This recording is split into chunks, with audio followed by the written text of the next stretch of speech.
Big Sana, I see you. Um, just in case, just a bit of a spoiler alert for the people that have been here for the last 2 hours. I did say that I'm going to be here for some time on this Sunday. So if you hear again, you might hear the same thing. We talking about multisensory beings. Glenn Rose, hello. Um, who's here?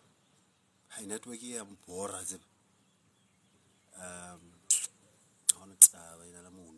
Lebza. So now I don't even see people that are coming in. It's glitching. But I see that Musa is here. Yeah, you can't say that. You can't put yourself like that. Why you wanna, um, um, um, everybody that actually hops on here, you don't even have to, because you'll find they here mostly we don't speak about solutions. We don't have them. We we we don't speak about problems either, but we seek in the middle path. You know that feeling of knowing that you can be bad, but you decide not to be bad. You know that you can unforgive, but you decide, let me just do it. And sometimes this universe, especially when you start with the forgiveness or the light and stuff, it starts as if like it spits back at you. The more good you do, it seems like the more bad follows you. But when it comes to us being multisensory, that's how the universe really works. What you've been hiding underneath, once you bring on the light, it's not going to be a comfortable exercise. I want us to start appreciating the fact that all that is happening for us. I know that is the most idiocentric. It's especially when you're going through a lot, it sounds so oxymoronish. It's like, at least I don't start with that. You've probably heard it so many times that it no longer makes sense. But my proposition to you is start taking that approach. Start learning that life is not about fighting. Life is not about always being right. Life is not about being tough. Life is not about always getting. Sometimes you have to give something back to life. That is the story of logotherapy, Viktor Franklin, Man's Search for Meaning. Beautiful book that you should get for yourself. And this obviously has to do a lot with being multisensory beings. You start understanding that all of us are connected. You start understanding that whatever that you're planting, you are reaping. In Hinduism, that is called karma. Karma is not a bad word. Karma is just impersonal. It's the way how the energy works. The energy that you have, it's seeking the balance. If you got too much hate, you clock in the system. They say when you have too much anger, you clocking up the system. If you have a machine, say maybe you have a vending machine. This vending machine keeps on working. It never stops. What do you think is going to happen to the machine? It's going to break. Sometimes in life, you just going to let go, which is what we spoke about last week. And when I say let go, it obviously at first is going to sound as if like it looks like you are irresponsible. You are not being irresponsible, but you are spending your energy wisely.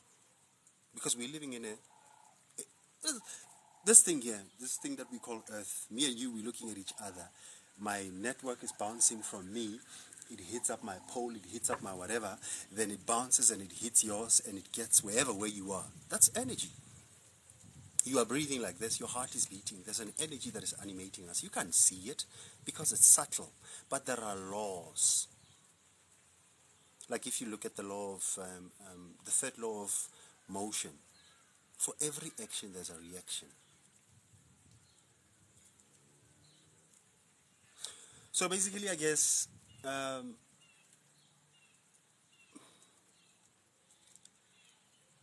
oh, one of the things that I'm talking about is I'm inviting people to come and tell their stories. If people don't come forth, I know that there's a lot of people already that has shown an interest, but we're looking into doing it every day. Every day meaning 2 o'clock every Monday to Friday. Instead of me being on by myself, we're going to be on with somebody else. We're looking at the platform. We can either do it here on TikTok or we're going to be doing it on YouTube. You might be asking, what's the whole reason or what's the main purpose of us telling our stories? We heal by knowing that we're not traveling this road alone.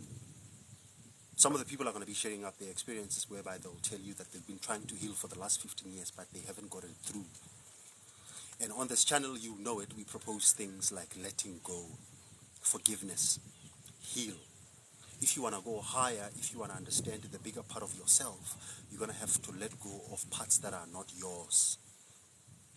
You not anger, you not hate, you not hopelessness, you not suicide, you not depression. Your true you is love. Your true you is divine. Your true you is giving. Your true you is liberated.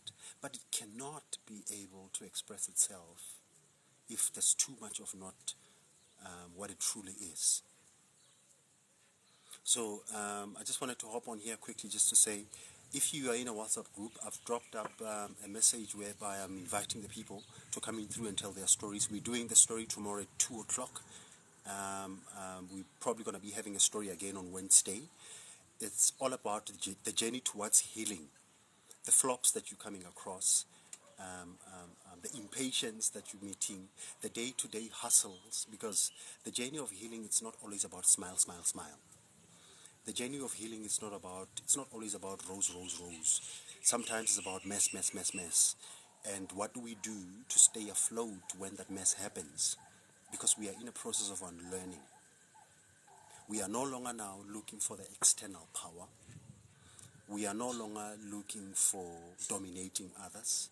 We are no longer looking for judging others. We are no longer looking for being equal towards others. We are now looking into contributing. We're looking into forgiving. We're looking into building, because we understand that the energy that is our soul, it's seeking an expression. And the soul cannot be fully expressed in a broken machine. And unfortunately, and unfortunately, it starts becoming a bit weird, it coming from the broken machine. That's why I normally tell people that please don't follow me. Yeah, follow me on TikTok. Yeah, please do. But I don't sell religion. I don't sell belief. I don't even have a solution. But all that I know is we are supposed to do something while things are falling apart like this. And it starts getting a little bit worse, because the more and more you understand the energy, the more and more you understand that you're an energy being, is the more and more you understand that the quality of the energy that courses through you matters. If you are prone to being angry when you want to, it's a good thing, but your body does not take it well, because if you're always angry, you're breaking your body. Anger, by the way, it's not something that you can touch. Anger is something that is subtle, but for some reason, because it's so toxic, it can express itself through the body. A lot of people are sick because of stress. A lot of people are sick because of cardiovascular strains. The veins are strained. That is caused by the emotion anger. A lot of people right now are going through what we call kidney dialysis. A lot of people are having a lot of back pains. These are all the results of anger. So you start understanding that, okay, fine. If I have to create a better world, I have to become a better world myself. If I want to see love happening around me, I have to be love myself. If I want to see forgiveness happening around me, I have to be forgiveness myself. So this is when now we start changing the attention to say, for me to be able to conquer the world, I firstly have to conquer myself. You start becoming mindful, you start becoming loving, you start knowing that the world is not about fighting, the world is not about taking something from the other for your benefit, the world is not about stinginess, the world is not about hoarding, even though you might be going through those things right now, but eventually you have to release them. This is what they call the shadow walk. You have to start walking through those dark parts of yourself. Now, this is obviously not a common education because you're not going to find it on 7 p.m. news where they'll be talking about chakras. I can just imagine. It's like, one day when you switch on the TV, they'll be talking about how fear blocks your chakras, how fear constricts the energy that is supposed to be liberated, how letting go, it's so beautiful, but it's very challenging. This is why this channel came about. To say, for the people that are holding on to grudges, the people that have decided to forgive, but the world is too hard, keep on doing it because you are the light. You are the salt. And for you to, obviously, to be built, you're going to have to be crushed at some point. Some point, you're going to have to lose everything. At some point, you're going to have to destroy yourself mentally. That is breaking away the old parts that you don't need where you're going. Because where you're going, it's no longer about hate. If you're learning to become multisensory, you will know that it's no longer about being right. It's no longer about the outside things, but you are seeking the internal power, the power that does not end. This is the energy that does not work with either you got paid or you didn't. It works with your choice. What are you gravitating towards? But nonetheless, I think we're done for the Sunday. We had our conversation. For the people that are here, I see it's 4 of us. I'm going to be taking these things, I'm going to be putting on YouTube. And if you are here on YouTube, as far as how far this video has went, because I think we've covered on about like 2 hours and 30 minutes, you must be really, really looking for this thing that is called healing. But while you're looking for it, please know that you're not going to find it on an outside. You're only going to find it on an inside. You're not going to find it here by me. You're not going to find it anywhere else. You're not going to find it by your money. You're not going to find it by whatever that you're looking for, but you're going to find it inside of yourself. Sometimes it's going to be very treacherous. It's going to be very lonely. Sometimes you're going to literally feel like you're losing your mind. Because really, that's all that it's all about. Losing your old self so that you can create your new you. You will find that this is not a palpable conversation to a lot of people. This is not the information that is basically attracted by a major people or the majority kind of people, because a lot of people are comfortable where they are. A lot of people are fine living in their 5 sense world. Some people, though, are seeking to break beyond this 5 senses. And I'm here to tell you that that is possible. It might sound crazy. In actual fact, it's crazy. And if you're crazy, welcome. And if you lost, more welcome. And if you think you had it yesterday, you lost it today, welcome. If you think you never ever gonna get it, yes, you are welcome. But what I'm saying is, please keep on going, light up those candles. And when I say the candle, it can be figurative, it can be literal. Pray. And when I say pray, I don't necessarily mean only God praying, but I say pray in a sense of plant good seeds. Stop being hating, stop being conniving, stop always things being always about you. Sometimes watch and move on. Oh, you're listening to me here, Rejoice. What a comment. What a comment. Let me just have a sip here. And for you, judges, now I'm recording my hours here, so I'm having my tea here. And for anybody else that feels somehow about my tea, this is what I'll say to you.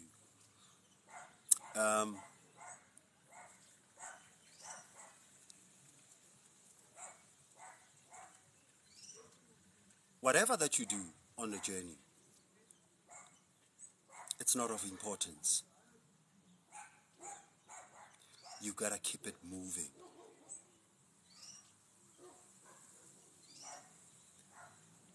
You feel like You are often escaping onto something. If it works for you, go with it. You feel like you want to cut people from your life. Who am I to say anything? You feel like you want to confront issues head on. You feel like you want to cut yourself from people to cool things off. Check what I'm having.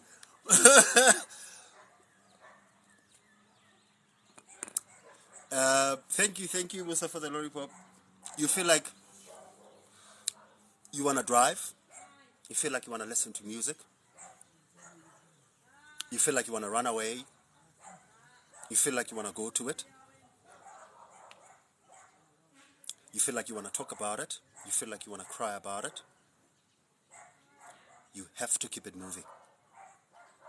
In Hinduism, there's a concept. Thank you, Musa. In Hinduism, there's a concept that they call. It goes on. I don't know. They have a name for it. You know, Sanskrit will have these fancy. But here's a concept. It works on like this. You wake up feeling bad. Keep it moving. You wake up feeling nothing. Keep it moving. You wake up, you feel on top of the world. Keep it moving. Basically what happens is you understand that you're living in an energy world. Everything has to be flowing. Do you feel bad about yourself? Do you feel like your body is something that you're ashamed of? Do you feel like your psyche is something that you're ashamed of? Do you feel like you're not going to make it out of that forgiveness journey? Keep it moving. Because you'll understand that the fact that quantum physics says that we're living in a holographic universe, we are only seeing parts of ourselves as we want them. The world is not happening to you because of what you want. The world is happening to you because of who you are. If you are in a constant state of clocking things, the energy rots and it gets destroyed. Do you sometimes feel like you are a bad person? Keep it moving. Do you sometimes feel like you are taken advantage of? Keep it moving. Because we're living in a dualistic entity. For you to be right, you have to be wrong. For you to heal, you have to hurt. For you to smile, you have to frown. You wouldn't know that I was here if it was not because of this background. That background doesn't look like it's important, but it matters. Because the absence of background, I will not be here. With your life as well. That pain that you're going through, it looks like it's too much. God damn, you are painting on it. The challenge now becomes, do you do it consciously or do you do it unconsciously? Because if you're doing it unconsciously, you'll do things like hating. Yola! Where have you been? I've been on. We're talking, we're having fun here. Hey, moderator. Do you think we can invite negative energies unaware and they... Yeah. You know, when we get to this thing that you're talking about is very interesting. Let's talk about it.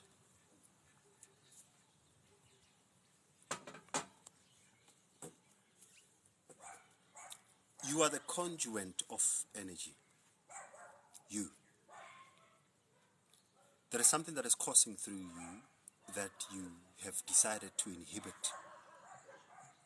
Remember, I normally say you and I are one. We just take in different positions. So now I'm Tsidiso, Big Sana, you Yola there, you Musa there. But now, basically, all of us, if you break us down, we are all one energy. Now, this energy, as it courses through all of us, it has attributes, it has personalities, it has spirits. Remember, that which you are cannot be taken away. That which you are cannot be killed. That which you are cannot be destroyed, cannot be created. But it can play different roles in a spirit form. Now, most of the times, if you radiate in beautiful energies, balanced energies, but you are unaware, you will then become hospitable to spirits that will take advantage of that. And they'll come. Remember, there's a video that I did right here on TikTok. where I was talking about the spiritual walk-ins. Good to be back. Yeah, Yola. And you know, Yola, you are very lucky because actually this is my third hour. Moderator just woke up now to find out, are you still here? I'm like, yeah. And Big Sana, coming back to your question, yeah, some energies can inhibit you or can be accommodated in you, especially if you're not aware. And when these energies come to you, they work like leeches. They call them energy vampires. Whenever when you are negative, you are entertaining a bad energy, meaning it as an entity. You pay attention to pain. Remember, you know, the more we understand that we're living in an energy world, we'll understand this thing much better. That when you pay something, like when you pay, you are feeding. So if you are too much prone to anger, meaning you are entertaining a spirit of anger. So it's an entity that you decide to invite to you, but you're not aware because 5 senses. We go to school, 5 senses. We go to economics, 5 senses. Damn it. We go to church, 5 senses. The only way where 5 senses get escaped is when you listen to music, when you look at art. I mean, like now, I'm checking out this book. It's 80 color plates by Picasso. You get the art here that is so grotesque that you don't know what was this guy painting. But when you look at it, you like, I mean, like I'll show you one quickly, just for you to make sense of it.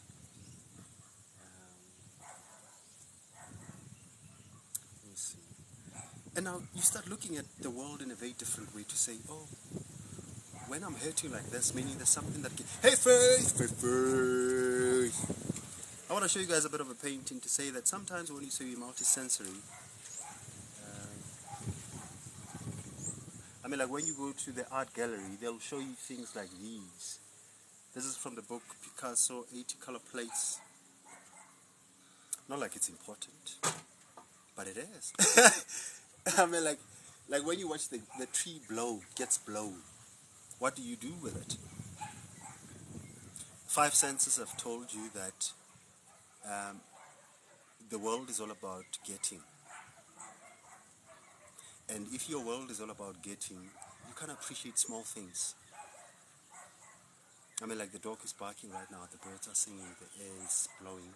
TikTok is actually sending up the likes. I'm sitting here, bare feet, the flowers. It's a bit of a squabble. Like when you become multisensory, things start making sense to you. But now you can't talk to a lot of people about this thing because they'll say to you, "Ooh, Marty, what is happening now with you?" But nonetheless, what we're talking about today is becoming multisensory, man. And kind of what was I talking about? I don't know. But all that I'm saying to you guys is you have to understand that as you're trying to unwrite or rewrite or unprogram or reprogram yourself, you're going to meet a lot of challenges. And the fact that some people talk about healing, it doesn't mean healing, it's a finite game. Healing never stops. Forgiving never stops. The day you want healing to stop is when you die. But at least on a physical being, because now when you die, you'll be healed because you won't feel any pain. But because now with us, we going through this thing of wanting to taste the heaven, we're creating our own heaven. And if you are of a religious background, I'll obviously come a little bit too hard to you because I don't know how far are you with the heaven and hell story. You know,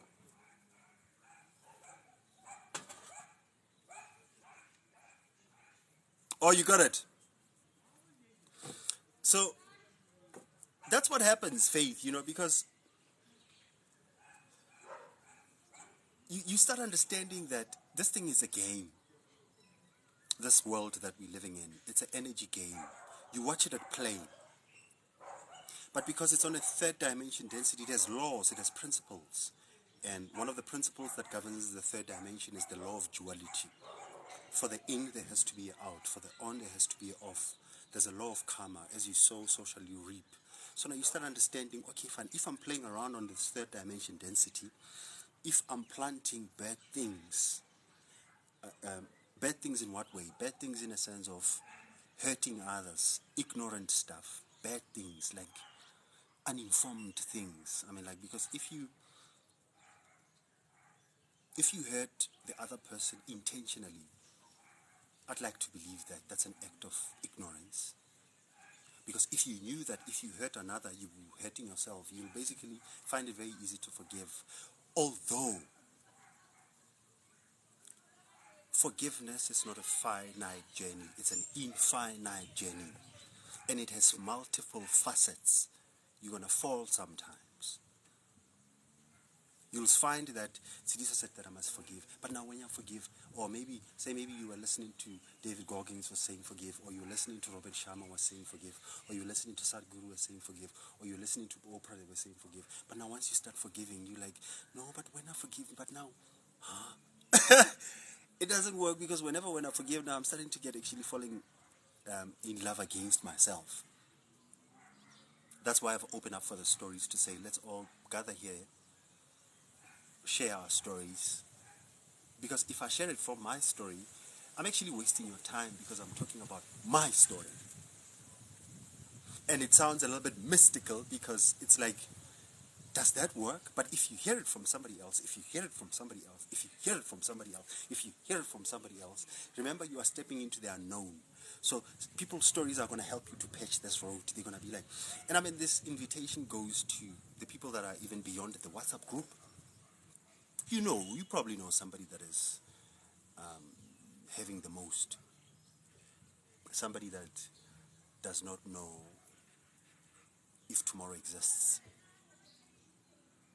You probably know of somebody that at one point of their lives they were so fucked up that all that they had to do was to die. So if you know such people, why not bring them over here? And not only this, maybe perhaps right now you got your YouTube going on, you got your something yana on the side going on, your side hustle. Maybe you got your wicked revenge forget.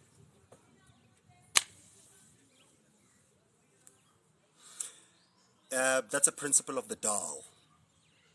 You watch it. You like, and they call it the observer effect. Sometimes things don't deserve your attention. Choose your battles. When your child spills coffee on you, you don't have to fight. You choose to fight. When your partner changes their tone of voice, you don't have to fight. You choose to fight. When they cheat on you, you don't have to fight. You choose to fight. When they evict you, you don't have to fight. You choose to fight.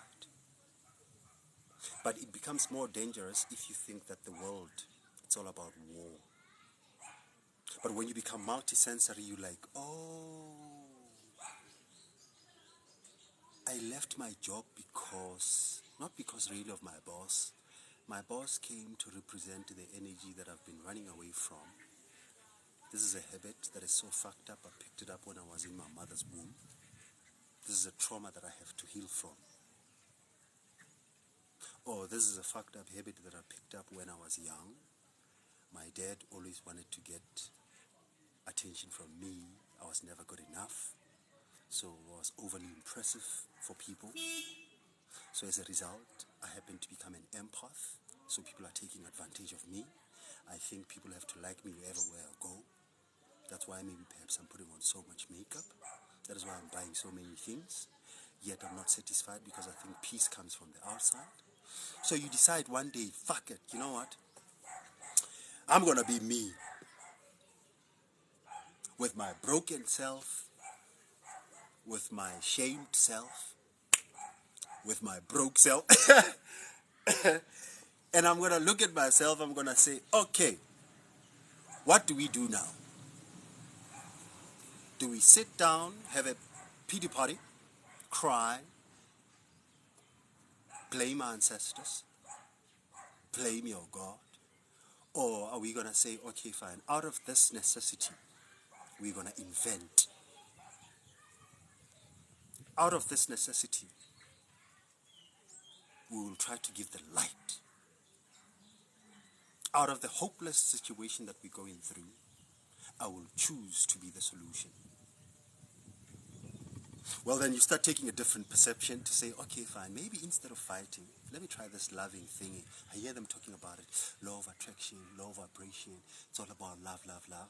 And you find when you love, you get to get side benefits. When you love, your body heals itself. It releases oxytocin, serotonin, DMT, vasopressin, such and such and such and such. Your chemicals now starts calibrating, they work together. Now you're like, oh, this is what they were talking about.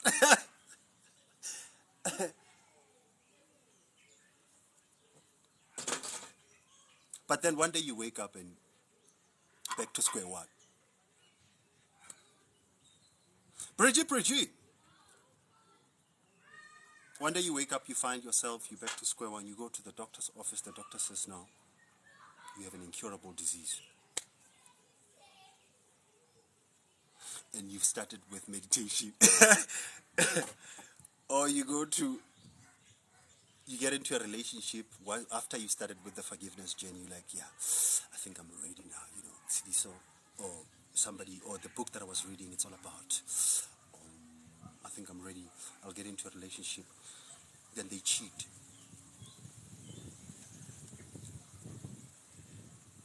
What do you do now? Do you throw your toys out of the cot? Or do you remain resolute to say, pain, it's good to inflict on others, only temporarily. Because I know that if I pain the other, I'm paining myself. If I hurt the other, I'm hurting myself. Fuck it, I'm dropping all my hate tools, I'm taking on the love. It hits you again, your mom dies. What do you do now? It hits you again, they let you go from work.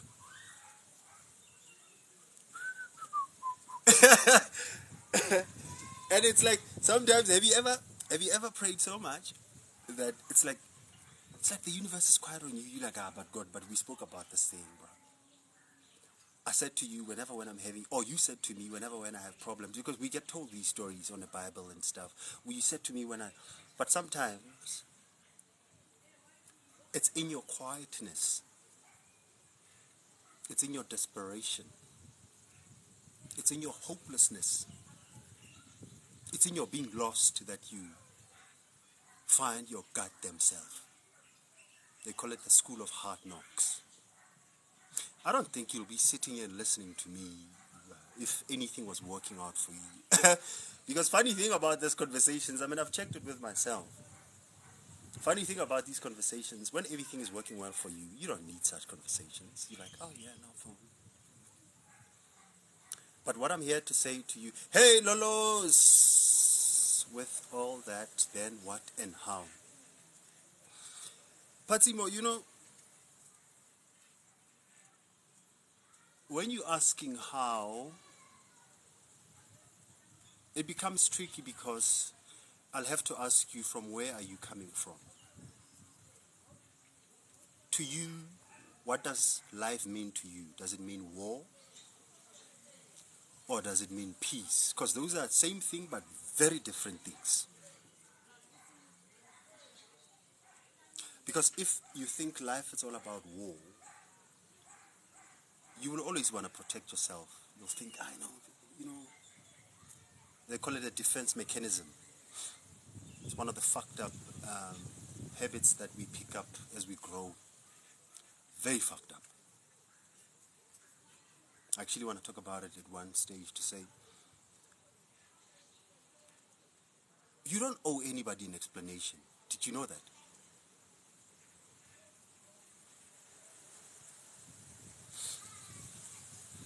You don't. I know you've been taught that you do, but you don't.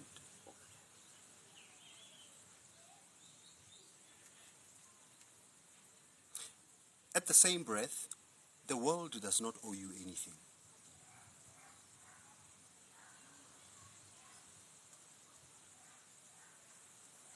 Your task, you and I, is to heal.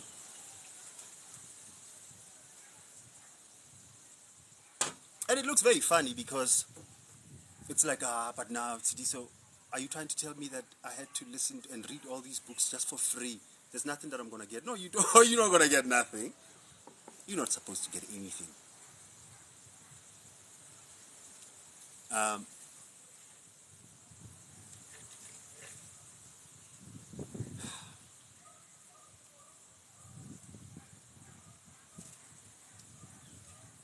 If you want to have not a surviving life, if you want to have a thriving life, start giving something. I don't know how it works.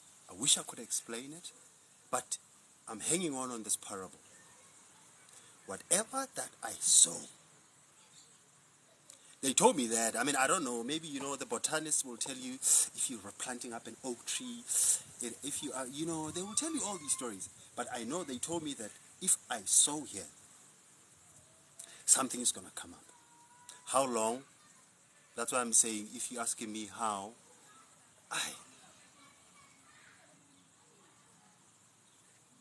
all that I know is, if you are unconscious about what you're creating, you are creating karma.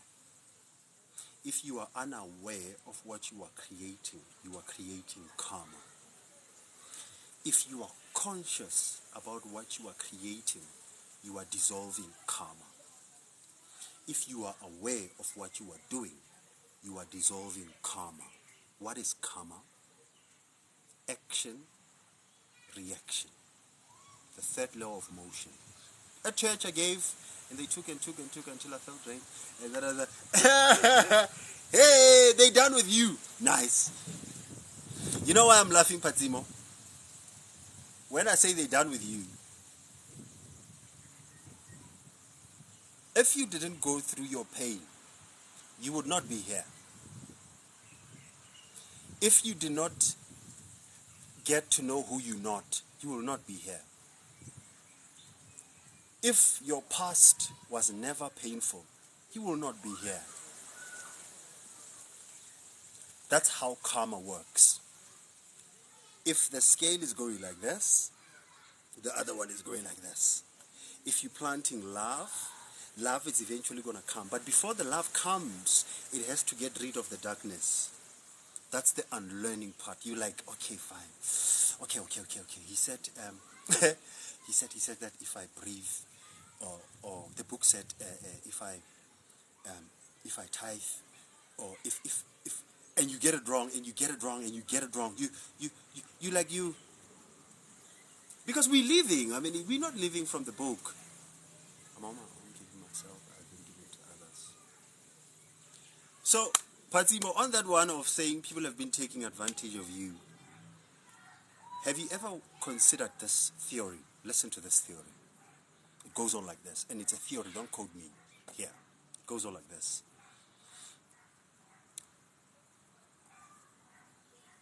Your divine self wakes up in the morning, decides to take your body, or borrow your body as a container to see something. Just wanted to check something,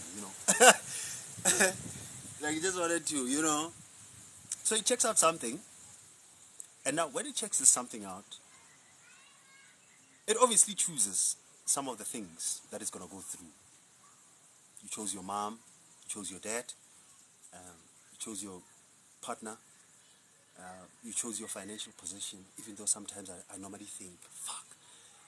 But why did I have to choose negative balance? But sometimes it does get, it's like, yeah. But what I'm saying to you is, you choose each and every single thing that you're going through.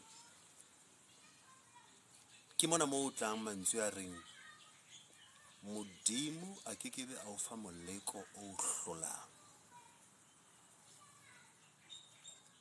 Modimo a kekebe a o fa moleko o hlolang.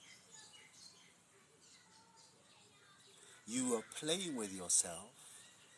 You just don't know that the game is done already. That's why I normally say to people, we're all going to finish well. It's just that it doesn't sound plausible because of, you like to me, but see, so you don't know. If you're thinking about these enlightenment things, come spend time with my family. All that I'm saying to you is, whatever that you're going through is what you ordered.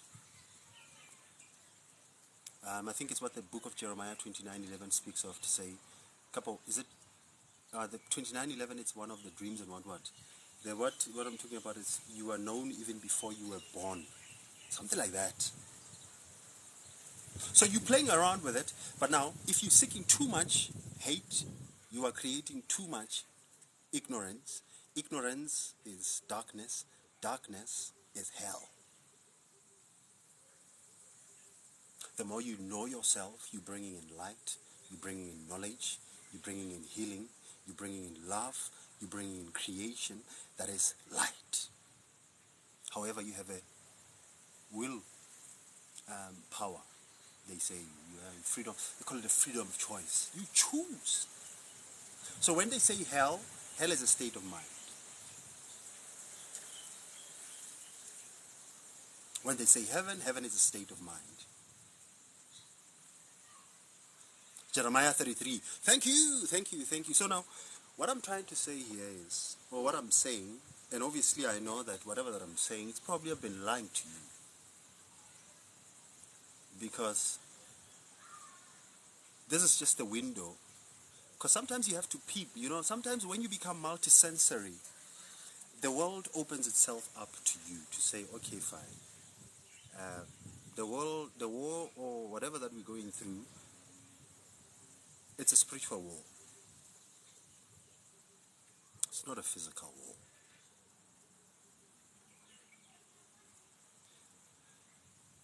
Now, 5 senses has made us very shy to even speak of things of the spirits. Maybe it's because things of the spirits don't use words. Talking is very useless when it comes to energy. Energy does not listen to your English. You'll be speaking your English. I'm strong.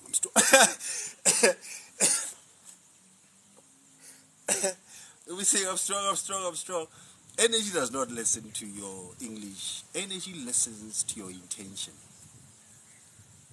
That's why I have a bit of a problem with the law of attraction, because the law of attraction speaks only half of issue. You won't speak car into existence just like that.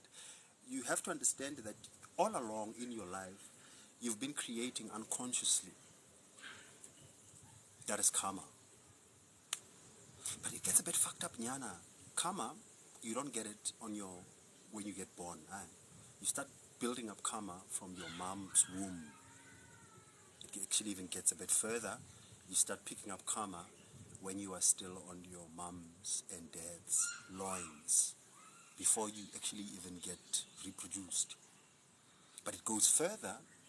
Your mom's mom had you before you were born. But it gets a bit further. Your mom's mom had you even before you were born. So the energy never gets destroyed. It changes forms.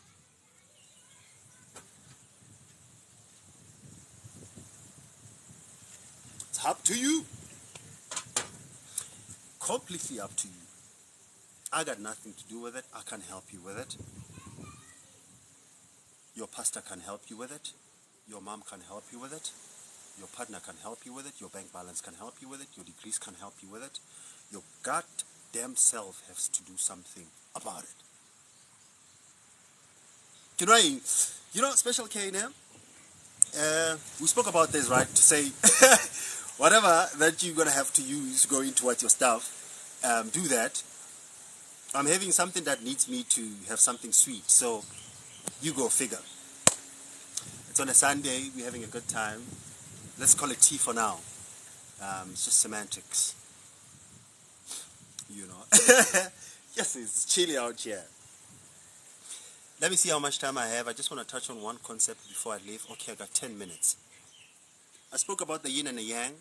Musa, you got that right, because I know you love the yin and the yang so much. The yin, it's a male principle. The yin, it's a female principle.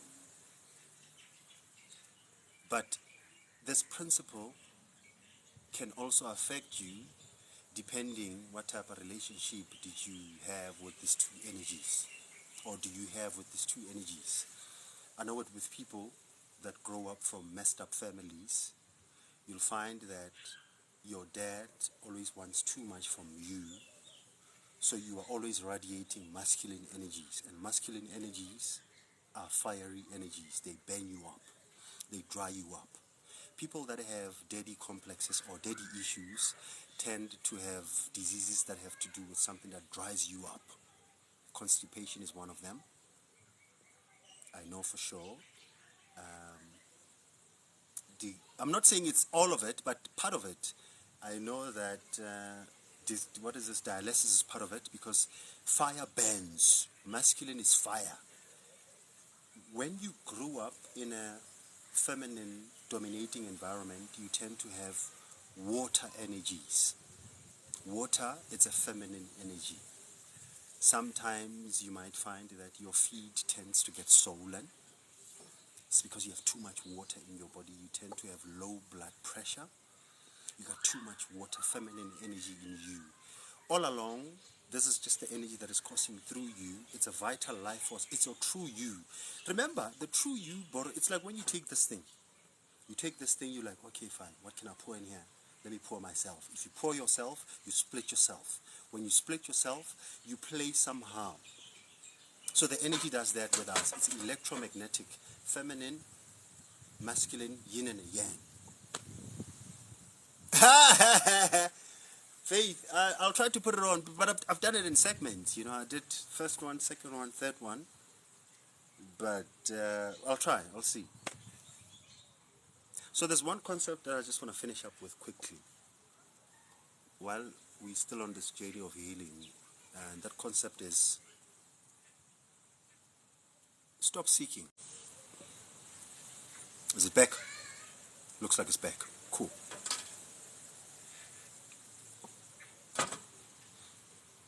Is it back? I just want to finish up with this concept quickly. Coca.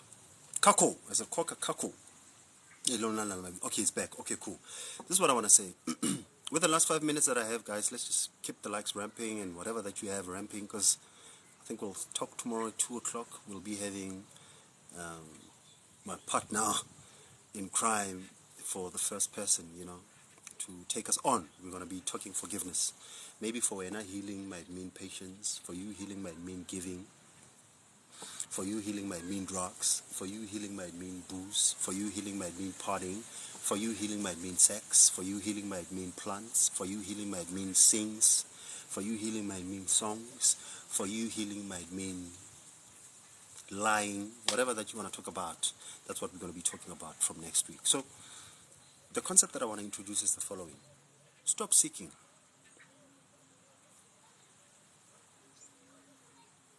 Very paradoxical, right? Whenever when you look for something, whenever when you say, I'm going to have, you're creating a distance. That's a space.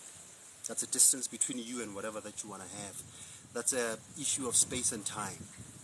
You know quantum physics?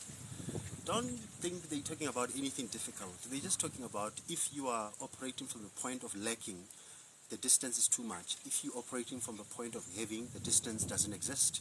You're collapsing space and time. When they say to you, say when you wake up in the morning, I am. That I am means you dissolving the distance between you and what you want. So when I say to you, stop seeking, just say I am that. That is what we're walking towards.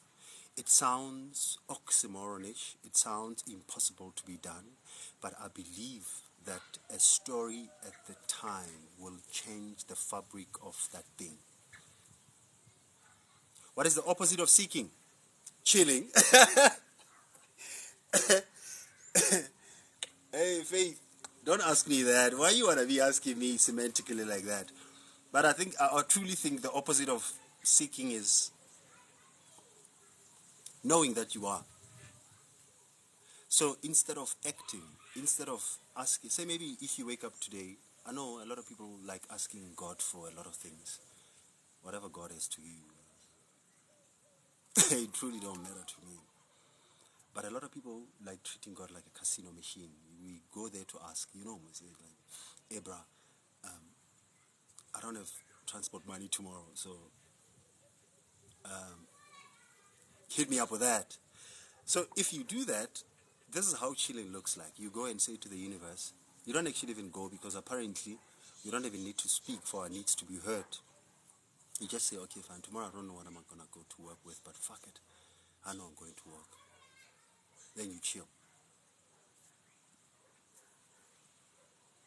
I mean, I remember when we started up a retreat, we were like, it's like with my wife, she was like, hey, do you see how much this thing is here?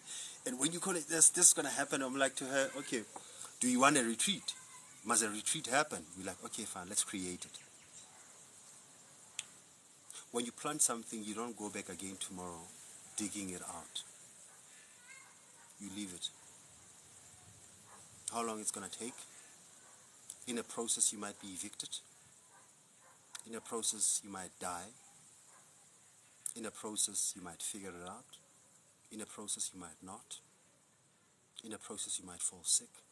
In a process, you might go broke. Once you decide to trust, or once you decide to heal, it's like pressing a surprise button. It's like, nature, take me wherever way you want to take me. That's an approach of becoming multisensory. You know it's no longer about your body only, but it's about something else. But this something else, it's so fucked up that it doesn't forgive, it hates, it judges, it's fearful, it's so hideous. But you are transforming your lower self. That's what they mean when they say walk on your ego, your animalistic self. That's why I'm saying to you guys, I'm urging you to go down with the stories, because I'm not going to do it for long. I think we might do it for 2 months leading to whatever that is happening in June, because we're looking into having something in June. We want to have it in Joburg. It's going to be a day stuff. And this thing here, it's also going to be about energy, but it's going to be a little bit different from the retreat, because Joburg or the inner cities are way, way too different from back home. When you are back home, the energies are much more subtler, they're much more clearer, they're much more cleaner. But the deeper you go, or the more in depth you go into the cities, the more dense things get. So we're going to go there. Obviously, we're going to try to liberate the energies. And when you liberate the energies, it's not something any taboo. I mean, we don't bring things, we don't bring whatever, accepting what you are and who. Then you chill. It's observer effect. Here's what I want you to do. Even if you don't come back and tell me how it went, check this out and try this out tonight. When your head hits the pillow, imagine that you switching on the TV. Literally, you know how much the TV switches on. You switch on the TV, like boop. You play a movie now. This is what you imagining. That is after you do whatever that you do with your partner. Don't say when you get into bed, like Jesus said, no. Do whatever that you do with your partner. Then after that, play up your TV. Like, on your TV, your thoughts are going to play out. Watch them. You might think about socks that you didn't wash, project that you're going to submit tomorrow, the fantasy that you have. There's a book. By the way, speaking about the fantasy, I have to say this. In a WhatsApp group, inadvertently, and I did not know, shame, I sent a book, My Secret Garden. This book, I got it from some, and I put it in a WhatsApp group. One day, I don't know who my wife was talking to, and she got all excited about this book. Linda didn't know what was it all about, but it's talking about the fantasies. I just actually got reminded of it when I'm talking about the fantasies. Now my wife is reading out this book, and I'm thinking, who did you talk to? It has nothing to do with the whole subject, but it has something just to do with the fantasy. So whatever that you're going through on your journey, keep in mind that you have to be real with yourself. I suspect somebody, but it's okay. We'll leave it right there. So we're looking into doing... And Mealy as well, I remember in a WhatsApp group said she saw The Secret Garden and it got the best of her. When you study becoming multisensory, those are things that you're going to have to get in touch with. You're going to have to get in touch with your sex self. You're going to have to talk about love. You're going to have to talk about... Even though for some of us, I remember every time when I say sex, my body feels like, what? What now?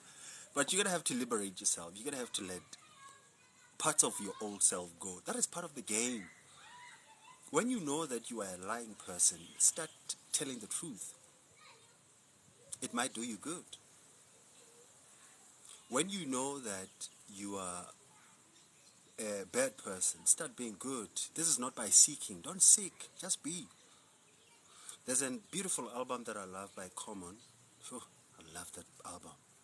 The name of the album is Be. I remember I used to listen to this album back in the days when I was in tertiary. He features a lot of Kanye West. In it, he talks about, fuck whoever that says whatever. The journey is yours, and you know how to travel it. You might not know it in words, but you will know it with your heart. So stop seeking. Just be. If you want to fart, fart. If you want to eat, eat. If you want to pee, pee. If you want to yawn, yawn. If you want to eat, eat. If you want to sleep, sleep. If you want to study, study. If you want to grow, grow. All that you do, become intentional with whatever that you do. Fuck everybody. Sometimes it might even include yourself. But until we meet, we will be doing what we're going to do is, I'm going to be sending up a poster in a WhatsApp group of whoever that we're going to be talking about. We're trying to be a little bit modest about this, trying to make it a little bit fascinating. We're creating a bit of attraction. If you know somebody that needs to listen to stories, invite them tomorrow at 2 o'clock in the afternoon. If you want to be part of the story as well, inbox me, send me a WhatsApp so that I can fix up the logistics, because we're looking into doing it every day. But when we start, we're going to do it sporadically. We might do it Monday, Wednesday, Friday. But whenever we get the hang of it, we're going to be doing Monday until Friday for this coming 2 months. The TV story. Oh, okay, special. Okay, let me finish up with that. So when you play a story, thank you for reminding me. When you play a story, it's like when you're watching up a movie. You don't want to do anything. Even if you want to do anything, you're not going to be able to change it. So you watch the movie. Your past might come, your ex might come, your bills might come, your fantasy might come, your debit orders might come. Is it back? Cool, it's back. So before you know it, as you're watching a movie, the moment when you stop wanting to do anything about it, the movie starts taking shape. Sometimes your thoughts, you just have to look at them, because thoughts can only become troubling if you entertain them by paying attention. Whatever that you're paying attention to tends to grow. So if you decide to look at your problems just as if like you're looking at the TV, they tend to wither and die. It's a very fucked up process. I don't know how it works, but seemingly that's how it works. They call it the observer's effect. Sometimes you don't need to act. Sometimes you don't need to be impulsive. Sometimes you just need to know that everything is going to work out. If it's going to work out tomorrow, good luck for you, bro.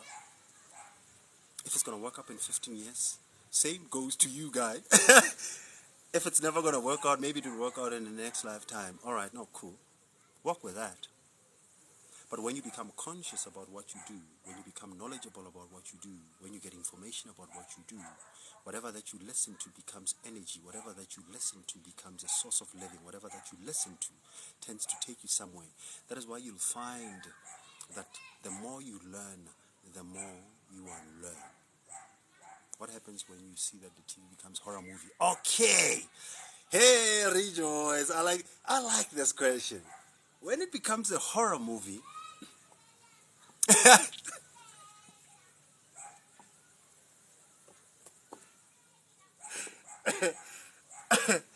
okay. When it becomes a horror movie, you I didn't actually expect it that way. When it becomes a horror movie, you let it play out. Let's see where it's going to end. You will find that sometimes whatever that you are afraid of never happens. Us as human beings, we get given faculties. They call it the brain. The brain has imagination, and your brain has memory. Those are beautiful faculties that you and I, we both have. But they can be a punishment if you don't know how to use them. You'll find that most of what you're creating is because of what you've always known. And most of what we all know is pain. So when you're creating from a point of pain. So the horror movie that you're creating it because you are hurt. You are horrifying. You can't give what you don't have. So if the horror movie plays out, watch it, Freddy and Krueger. You're like, zing, zing, zing. Or maybe perhaps it's so hideous that it's like wrong 10. Can you guys hold on like this? I'm coming right now. I just want to get something quickly. If you can keep on the likes going. Luana, you can go get yourself something. I'm coming now.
So, um, this is what I'm saying, or what I'm trying to say, because Patsi Mo, thank you very much for the follow, and Rejoice, I see you for the lives, the likes. Let's take this conversation somewhere else. And where we're taking it, it's on a multisensory being level. I know that we have been taught that the world is all about getting, tit for tat, an eye for an eye, but I'd like to propose a different route. But this does not necessarily say that you need to be an empath where you're going to have to be turning cheeks all along. You'll run out of cheeks. If you are an empath and you feel that you've been taken advantage of, start establishing meaningful boundaries. Start protecting yourself, because an empath means somebody that feels way too hard, somebody that is way too connected with their feminine nature. There are guys that are very feminine. I know that at home we've been taught, hey, we're having Lerato tomorrow. Lerato, do you want to tell us a little bit about what you're going to be talking about? I know I'm putting you on the spot. For those who know who Lerato is, to me, they will know. When you know, you know. So what we're talking about today is the question of, as you're going through your journey, there are going to be pitfalls, there are going to be challenges that you're going to be going through, but you're going to have to fix up your lenses, your perception. The world is not out to punish you. The world is out to even itself. Your job or your task is to also maintain balance within yourself. And you have to have the maturity to understand that when you love, you are building. When you forgive, you are building. So truly, are you there? So I was actually answering the question here, Patsy, when you're talking about if whatever your thoughts when you're watching them, they're turning into a horror movie. When they're turning into a horror movie, play your part, finish off your part. Don't run away from your part. You have to play that painful part. You have to heal that painful place that you have within yourself. It might mean that you're going to have to break yourself apart much more. Let go of your significance. Sometimes it might mean even losing your mind. Because it's in destroying your mind. Not like for you to go crazy. No, not like that. But like, if you've always grew up thinking that the world is all about hate, start building the world that is all about love.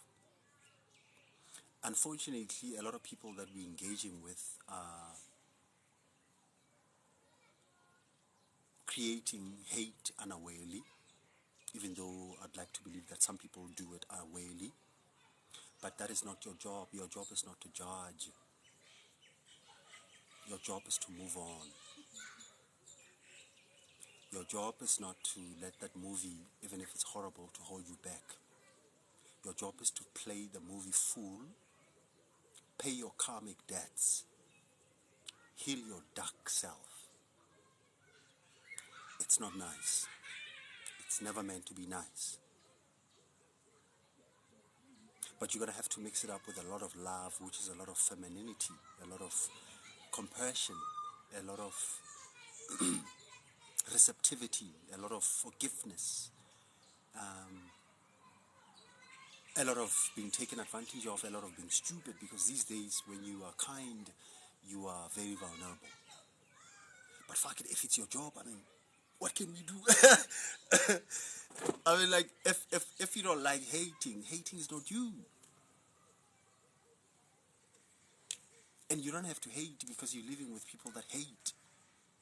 You have to understand that people hate because they're doing it from the point of ignorance. Ignorance is a devil that we're dealing with. And if you want the light to be around you, you're going to have to become that same light that you want to see around you. Because if nobody can give you love, I mean, why not yourself plant love? It's like planting a tree. And sometimes the one who plants the tree, it's not necessarily the one that's going to be sitting under it. If you plant the tree, doesn't mean like within you're swimming in it. You know, this that you're talking about, it brings me to this thing. When you read something from the book, you don't only have to know it psychologically, but you have to become it. If somebody's talking about love, like here on this platform, we talk about a lot of healing. Healing, it's not something that you have to wake up to think and do. Healing is something that you have to wake up and be. You can even do it while you are not awake. It has to become your second nature. It's like when you lie. When you lie, you always defend yourself by telling people you're telling the truth. But when you know that you're not lying, you don't have to defend yourself and tell people that you're telling the truth, because all that you're telling is the truth. Out of the abundance of the heart, the mouth speaks. You can't give what you don't have. That would be a lie. It's a persona that does that. That's why when you find people falling in love, 2 weeks down the line or 2 years down the line, you're like, you've changed. It's not like they've changed. Their true self has just came about. When you love genuinely, you don't have to rehearse it, do you now? But at first you have to. That's why they call fake it until you make it. You're like, okay, if only they knew what I can do to them. But every time when you do that, you're like, okay, fine. Oh, okay. And it catches on. That's how you create your reality. But between that period, you have to deal with your trauma. Did you know that 9 months that you spend in your mother's womb, whatever that they're going through, you pick it up? If your mom and your dad had a bit of a squabble while you were coming through, you pick it up. If your mom's pregnancy was ridden with pain, your ass picks it up. So the trauma, it's not your conscious trauma that you think, since I was born, you know. No. When you're dealing with the trauma, you're dealing with the trauma even before you were conscious. You're dealing with childhood traumas, you're dealing with genetical traumas, you're dealing with historical traumas, you're dealing with a whole lot amount of things. So when I say heal, don't think it's a nice thing, you're just going to hop onto the wagon and it will take you ever where you want it to take you. No, it's going to take you through a lot of detours. I mean, if I was to share my experience with you guys,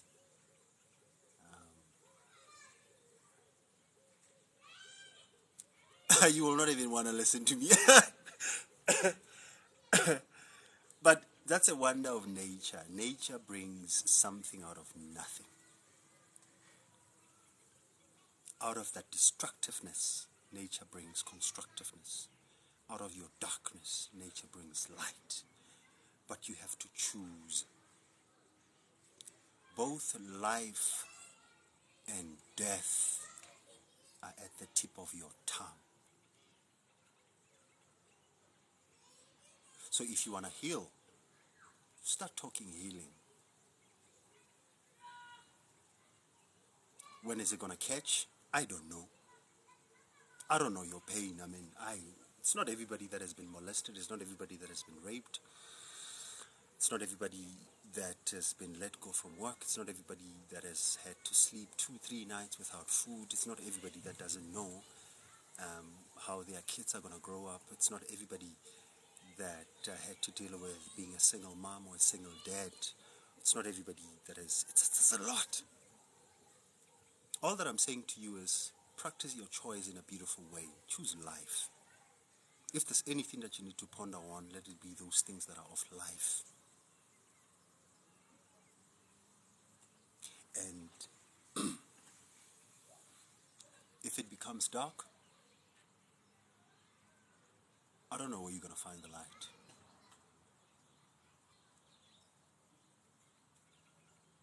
But one thing for certain is the light is going to have to come from you. Do you do it with hope? Do you do it with trust? Do you do it with knowing? Do you do it with crying?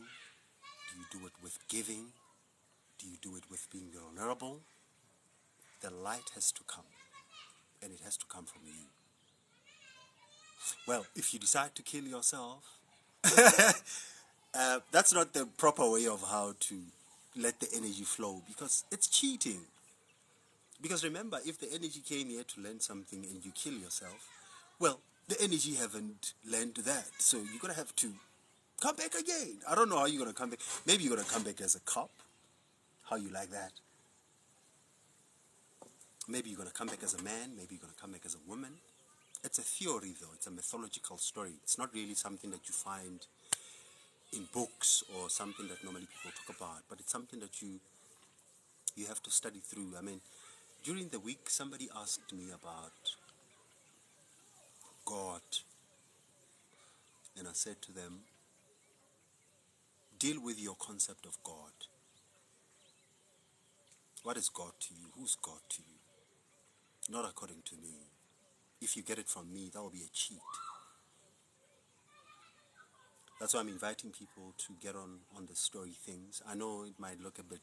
My wife was saying to me, if you interview me tomorrow, don't talk about this cosmology and cosmography.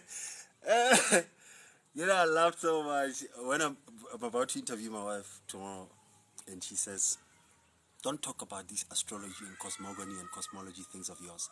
Just ask me, how is my journey? Sometimes you're going to have to become true to yourself, and being true to yourself will somehow mean to destroy yourself. When we were by the retreat, my wife told a very magnificent story, beautiful story. She says, in the life of the eagle, the eagle, this bird that you normally see. So, hello guys, just in case I didn't see you, Dumelang, would you care just to say hi? Big Son, I see you that you joined. Is the network still fine? Am I still on? Or I'm just blurbing like always on a Sunday afternoon. Probably no one wants to listen to this. People are catching up on my perfect wedding. Blah, blah, blah. So can somebody please tell me if I'm on? Am I on? Okay, cool. If anybody likes it, couple of fades. Oh, let me just give myself 10 likes. How many can I? 10 will be enough. But I remember we're working with the algorithm here, and maybe I don't know.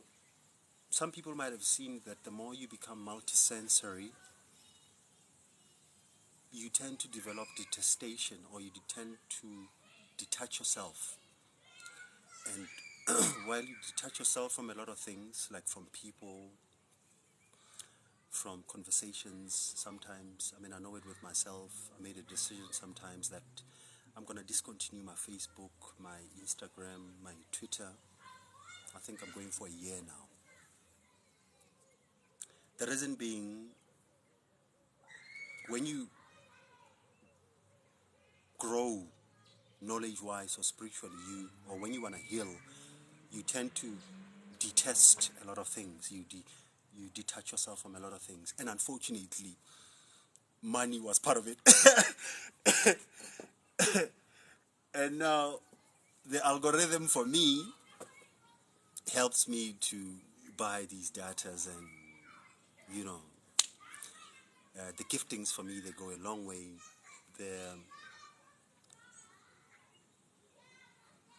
Yeah, man.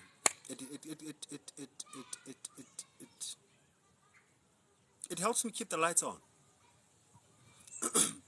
And by the way, speaking of this one, Patsimo, when you say YouTube,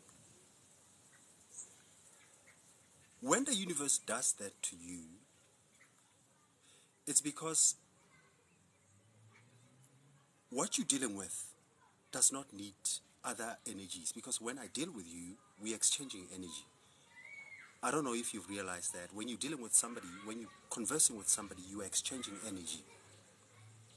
So sometimes the universe wants to seclude you because you are purifying yourself. They call it in alchemy they call it a process of as a transmutation or transfiguration, or they call it something.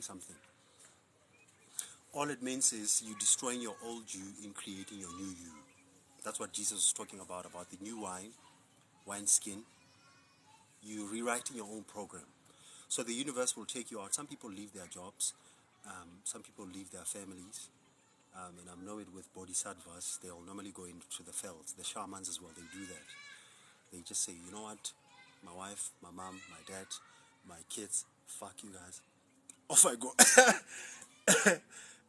All it means is it's a separation of energies. You want to deal with yourself by yourself.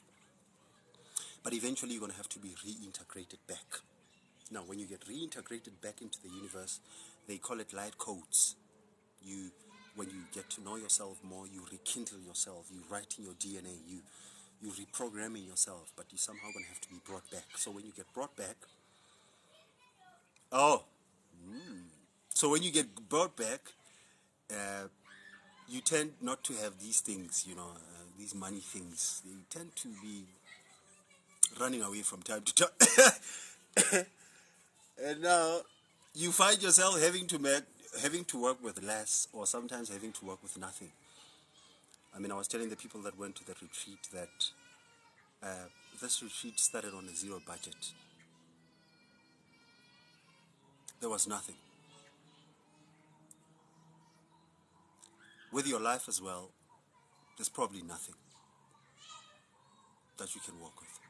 I speak about forgiveness, but you got no idea. It's like, Sidisa, stop playing with me. But I want to tell you that every day when we wake up, the universe gives us a blank canvas.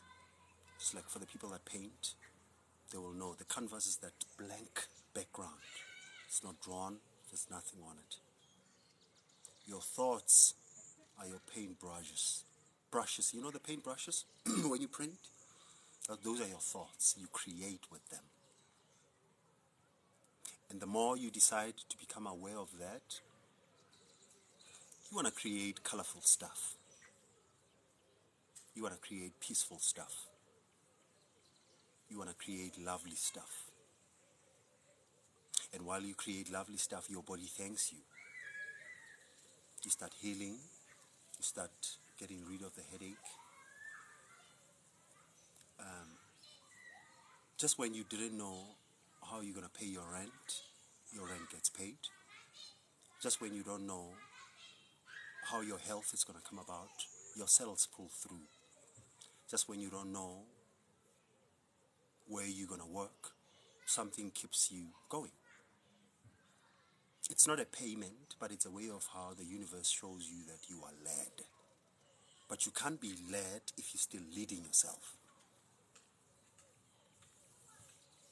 Somehow you're going to have to surrender. Surrendering is dangerous. Let me tell you guys a story of a lobster. Because I think I'm going to finish with this. A lobster, I got this story from some Jewish minister. He says, when a lobster comes about, it comes about in a shell, but now the shell, it's not accommodative for its growth. At some point, lobster overgrows its shell, and it has to change the shell, because sometimes it gets too much into this shell, and this shell somehow does not allow the lobster to live properly. It's painful. It's like when you're putting on small clothing items, like when you put on a small jacket, obviously it's not comfortable. You're somehow going to have to let it go. It's like with hate. Hate is no longer comfortable for you. For where you're going, you don't need it. So with the lobster, what it does is, it has to now change shells. It has to vacate the old shell, and it has to get to a bigger shell. But that process is very painful because it has to get out of its own shell. It has to become vulnerable without a shell until it finds another shell. While it's going through that, it might be eaten by other fish. Because a shell, it's not only its abode, but it's also a protective mechanism. So it tends to become very tricky with you as well. When you're creating yourself, you might have to leave your big self. You have to go to your bigger self. But when you do that, you have to become vulnerable. Some people are going to take advantage of you.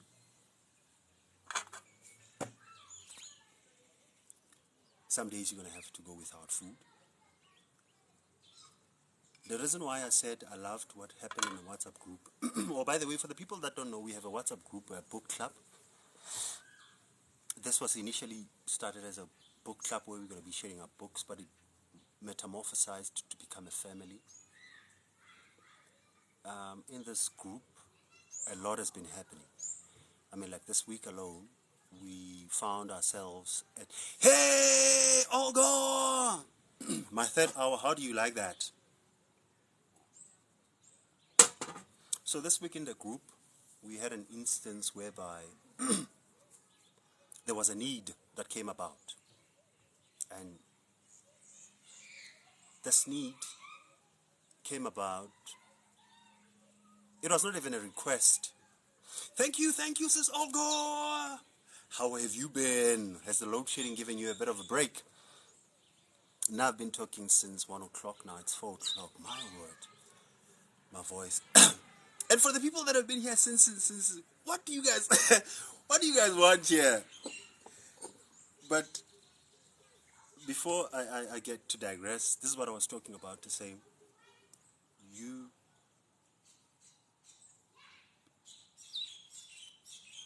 what was it that I was talking about? So I just sent a gift to see that user and for the likes. Can somebody please remind me? Pela, now I'm having my Sunday. I mean, I don't know. Some days you just have to smile when it's dark. Some days you have to bring the light when it's dark. Even if things don't make sense, you have to know that love is a solution. I'm waiting for you guys to remind me. Oh, the WhatsApp group. Yeah. So in the WhatsApp group, what happened is somebody was assisted.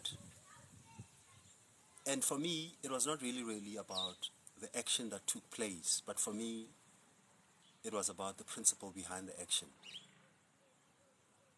Some days you might, hey, mommy. Some days you might feel like it's over for you until somebody tells you, hold on. Some days you might not even know how to breathe, but somebody says to you, you're worth it. And it hits differently. It's like, okay, I've heard this before, but it rings a bit differently. It's because information is energy. Thank you, Musa, sis. Thank you, sis Olga. Like I said, I've been on it since 1 o'clock. So, we doing this, painting this world somehow differently. And what happened in the WhatsApp group, somebody was assisted. It's not the action that I'm talking about, but it's the principle to say that if you want to make a world a better place, start partaking. If you want the world to be all about love, hey Musa, it says something, it wrote something here. It says you did something, and something came up. Thank you, mommy. So when you have a need,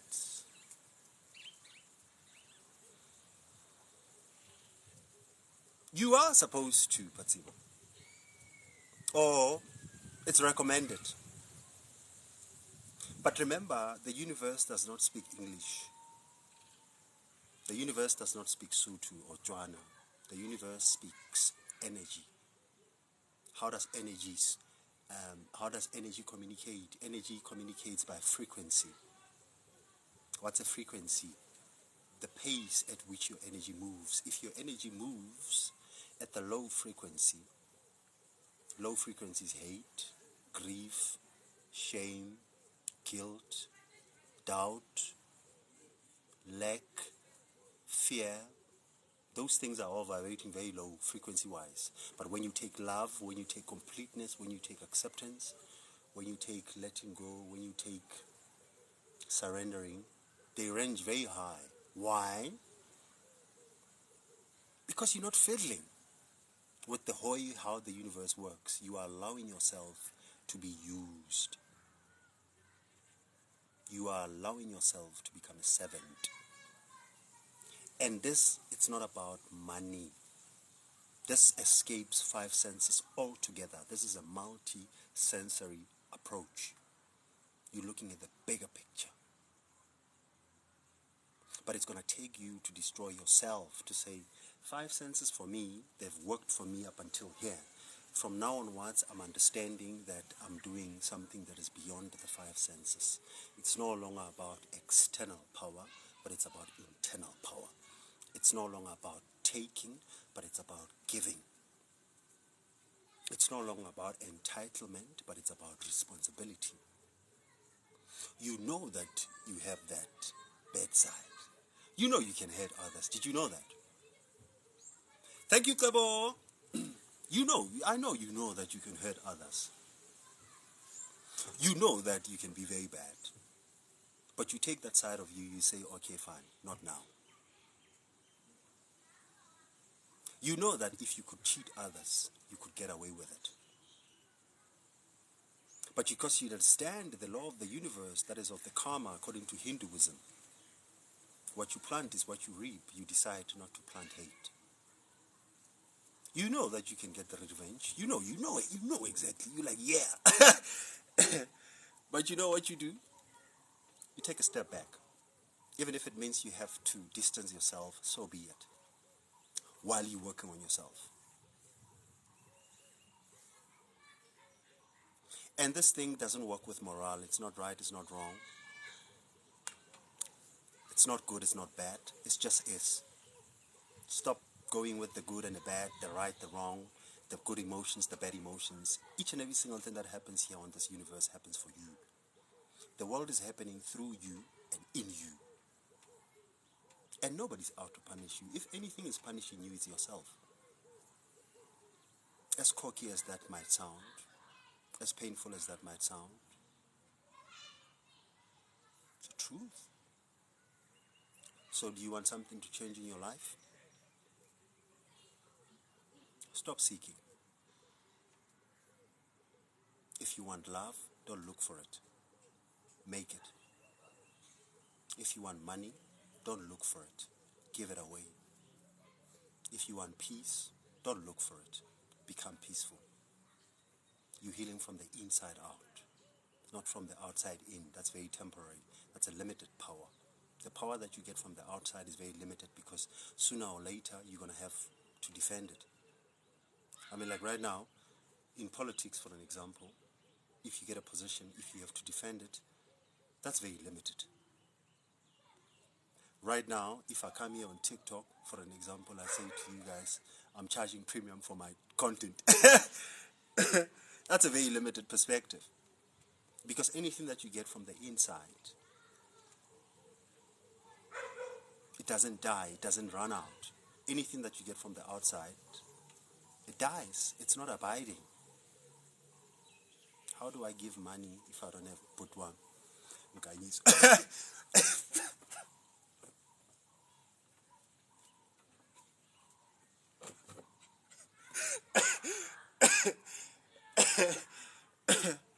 For some reason, I just love that question. It just actually messed me up. So true, practicing focusing on self. Your time.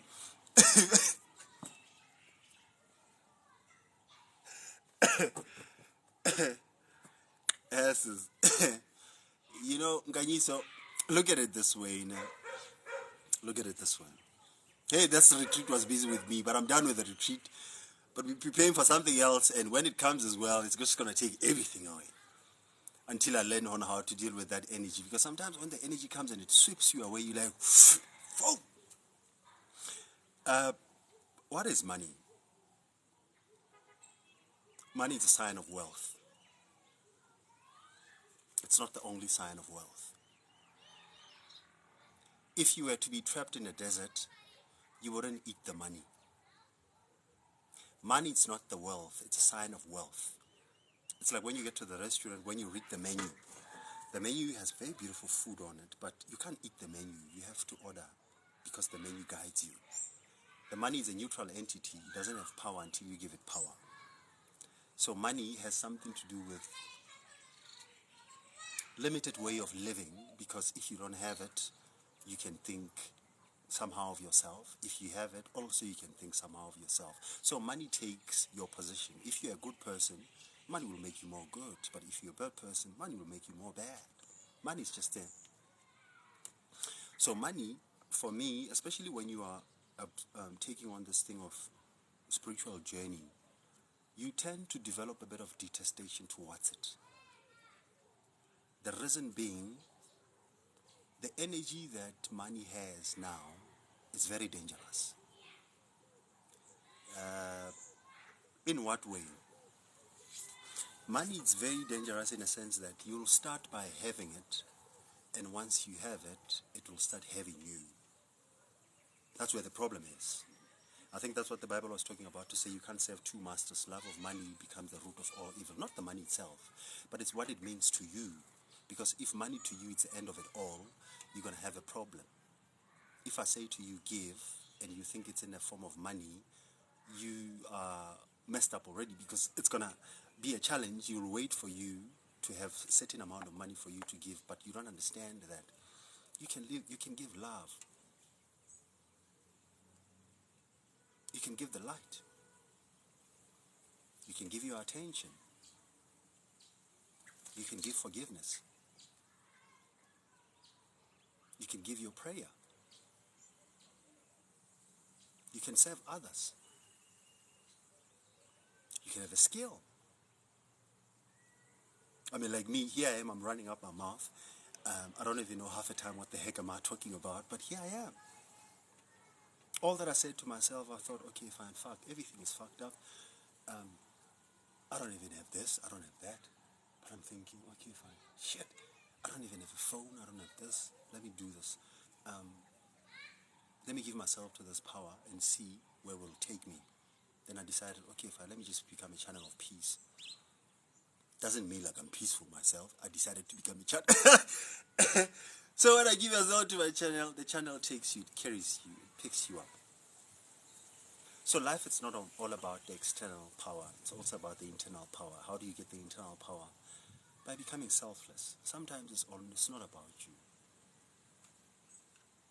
It's not about you. Sometimes it's so difficult that I sometimes wake up and I'm thinking to myself, okay, fine, if this is what needs to be done and nothing of it is showing, why do I do it? And the answer always comes in a form of, the candle never loses the light by lighting the other one. So the same with you. If you're dealing up with an issue, I mean, like with me as well, I was telling you guys that, you hear me talking about healing, you're thinking that I have it all figured out. Some of them are very tough. I mean, like right now with me, I'm dealing up with daddy complexes. Just to be vulnerable with you, I'm dealing with, when I say daddy complexes, I'm dealing up with, some people call it daddy issues. My mom since passed on 2017. My dad is still alive. But we're having issues, obviously. I don't know how to deal with it. I don't know what to do with it.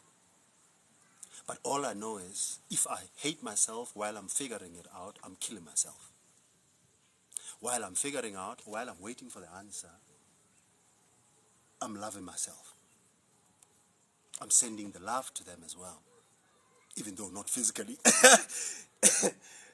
All that I'm saying to you with that is, all of us have a story to tell. To hell with this thing of thinking that everybody has it all figured out. We don't.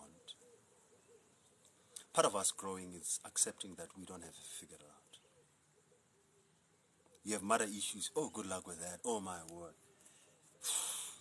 Yesterday, we went to... yesterday, my mom, since my mom died, 2017, I think, the last time when I went to the house that we previously bought for her, I think it was 2018 or 2019. Part of the reason for me was, I mean, I only realized it yesterday when we went that, fuck, I still have some issues that I need to deal with. But what do you do when you find that out? It's part of trust in nature. Nature can be very tricky. Nature is never done with you. In as much as you think you're done with it, it's not done with you.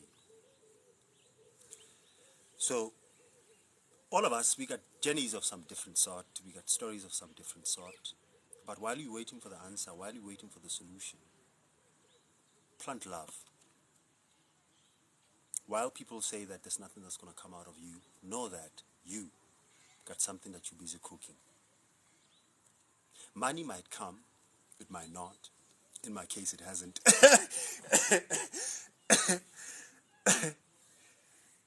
But that in that case, what you're going to have to do is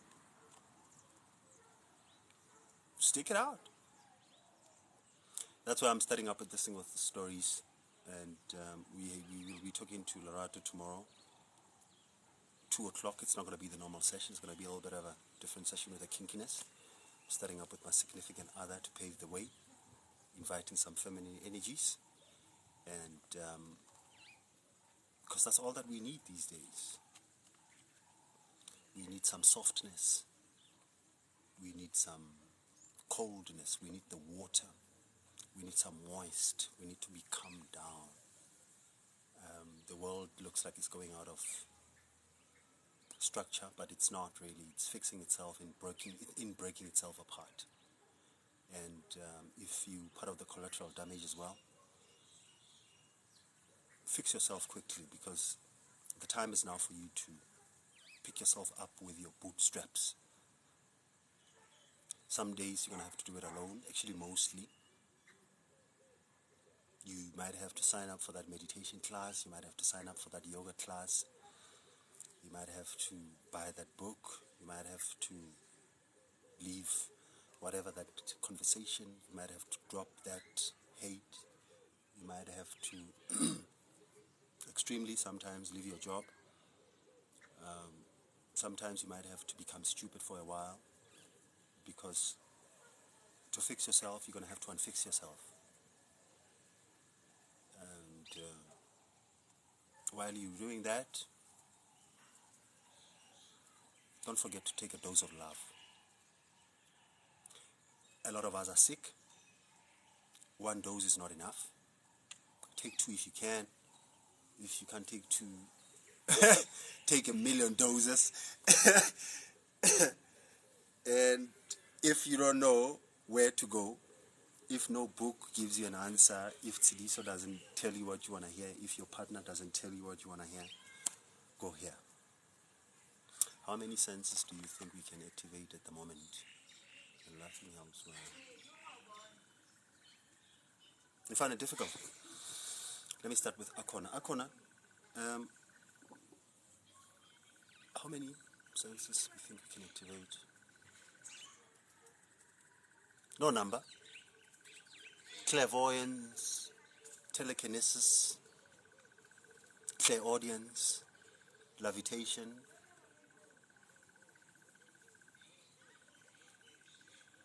remote viewing, parallel living, shape-shifting, astral traveling, invisibility, necromancy, psychomancy.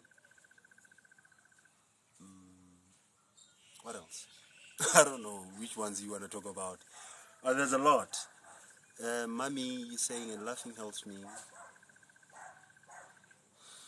You see, the thing with laughing, mommy, it's a bit tricky. Because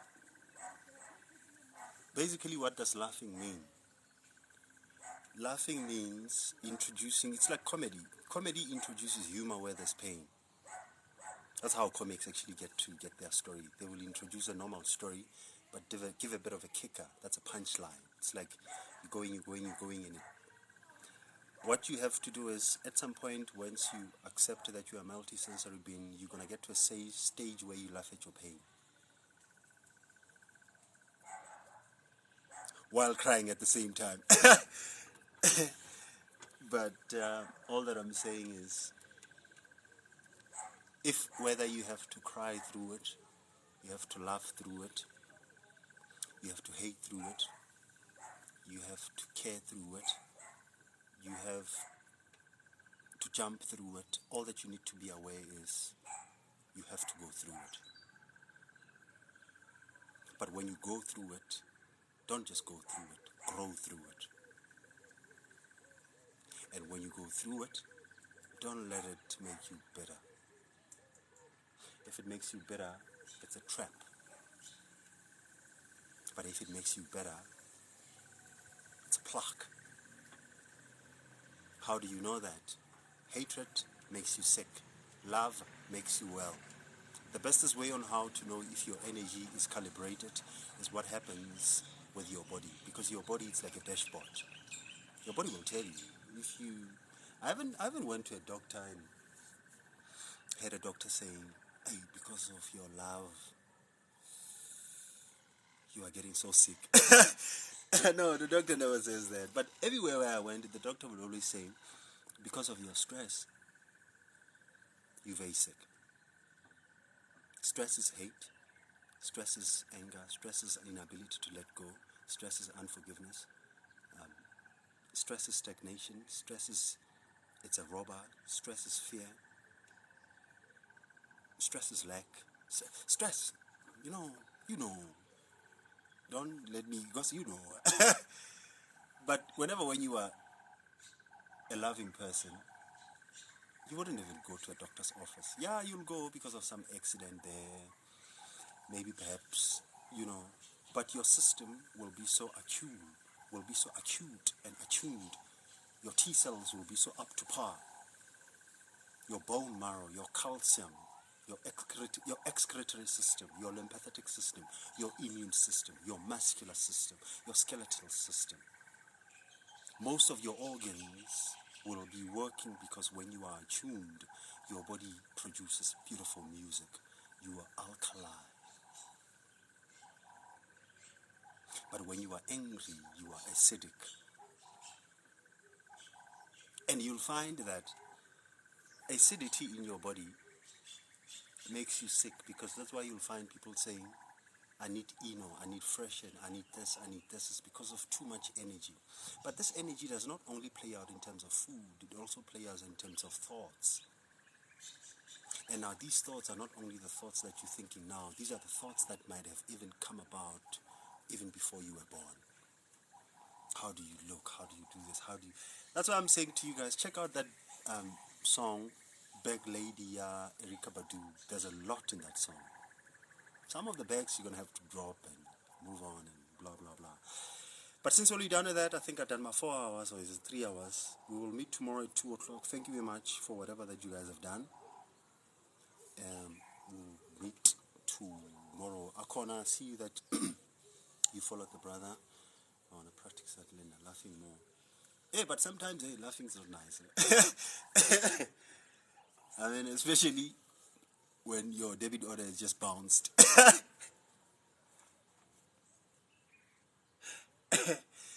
So you have to find other means, But, or maybe if your mom just dies, I mean, how do you laugh about that? But somehow you're going to have to do that.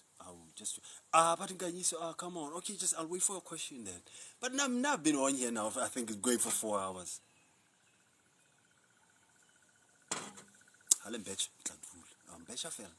Oh, mommy, I see your trick. Okay, they probably told you, right? That Muekalena, the gifts blind. When he wants to leave and people gift, he'll be staying. But one day I'm going to surprise you guys. You'll be gifting and I'll be like, coop, end. But all that I'm saying is, let's also watch what we spend our time doing. If you spend your time doing hate, you're planting hate. If you spend your time loving, you're planting love. Just become conscious of whatever that you're doing. Feed your brain well. Feed your body well. At least if you can't love your mom yet, start loving yourself. If you can't love your dad yet, start loving yourself. If you can't forgive your ex yet, start forgiving yourself. Because the world works in a very paradoxical way. You can't give that which you don't have. But if you have, it becomes easier for you to give. You see how it works? I know. Thank you, Sis Olga. I know that a lot of people have probably told you forgive, and it doesn't make sense. But you're doing it for you. It's not going to work maybe now. It's not going to work tomorrow. Maybe it might not work in this lifetime. But forgiveness is like planting a tree. those who plant a tree are not necessarily the people that are going to stay or bask in it. Thank you. So if you're doing it right now, keep on doing it. If you're flopping at it, if you're having a good time with it, if you don't know what I'm talking about, and if you're here for the first time, go out, check out my videos that I've done directly on TikTok. I did the one now, the last one that I put was where we went to the retreat. Nonetheless, I haven't actually been putting the videos yet because we're introducing that segment of interviews. That's what we're going to be doing. And with you as well, wherever where you are, just keep on shining up the light, man. Stop being a dick. Stop being a pain. Stop being a prick. If you're there, if you can buy something for somebody, do that. If you can say hi to your neighbor, do that. Feed your dog. Water your plants. If you can't do that, at least love yourself.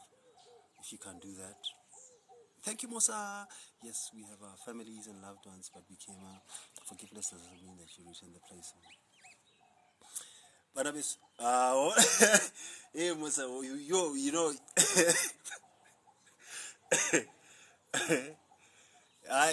you know, so that's all that we need to do, people. And if you're in a WhatsApp group, I might just randomly choose you to tell us your story. And if I choose you, I'm not doing it from the place of hate. Maybe perhaps I might not even know what is it that you're going through, but I'd like to believe that all of us have something to say. We're still looking at it as to whether we're going to be putting it on YouTube or we're going to be putting it on TikTok. These are going to be live. It's not going to be pre-recorded. We don't want to be even rehearsing about it. Thank you very much for the gifting. But we're going to be doing it either on YouTube or we're going to be doing it on TikTok. We're starting firstly tomorrow with Octavia Lerato, my significant other. We're going to be talking about forgiveness. This is a journey towards healing. For you, I don't know what you're dealing with. Maybe it might be patience, it might be money, maybe you're just being evicted, maybe you're just being humiliated. How did you deal with that? How do you remain afloat? Maybe you are broke. Maybe you are going through divorce. Maybe doctor just told you something. Maybe perhaps you don't even know who you are anymore.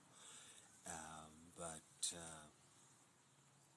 let's do that. And we're doing it tomorrow at 2 o'clock in the afternoon. We're talking forgiveness. That is the journey of healing. If you know somebody that needs to hear this, please invite them through.